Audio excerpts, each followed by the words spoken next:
Malgré l'augmentation du coût de la vie et les difficultés financières en Afrique du Sud, les animaux de compagnie restent une priorité et une opportunité rentable pour les entreprises.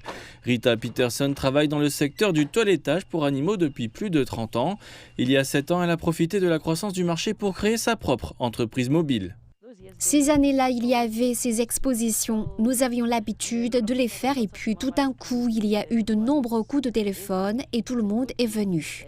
C'est un bon business et quand vous avez la passion des animaux, alors vous pouvez le faire parce que cela vient de l'intérieur de vous pour que ça fonctionne. Rita Peterson passe ses journées à se rendre chez ses clients dans de nombreux quartiers de Johannesburg.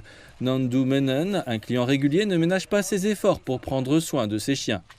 C'est l'une des choses qu'il vaut mieux faire, vous savez, par des gens qui ont une bonne expérience dans la manipulation des chiens et qui sont capables de les toiletter, de les tondre, de les tailler, etc. Ils sont le prolongement de ma famille, ils sont comme mes enfants. Il est très difficile de ne pas s'occuper d'eux comme je voudrais que l'on s'occupe de n'importe qui d'autre.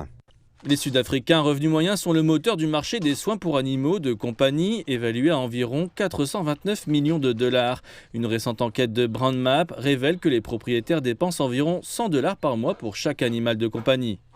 Je me fais livrer des aliments pour animaux, les toiletteurs viennent chez moi.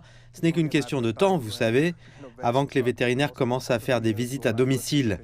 Il y a 15 ans, lorsque j'ai souscrit pour la première fois une assurance pour animaux, c'était parce que j'avais eu des problèmes avec l'un d'eux. C'était onéreux et l'assurance ne coûtait pas tant que ça. Je pense qu'aujourd'hui, c'est presque la norme. Rita aide les clients à repérer les affections chez de nombreux animaux.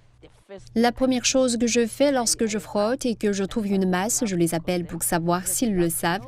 Et s'ils ne le savent pas, on me dit « Oh merci Rita, laissez-moi l'emmener chez le vétérinaire pour voir ce que c'est ».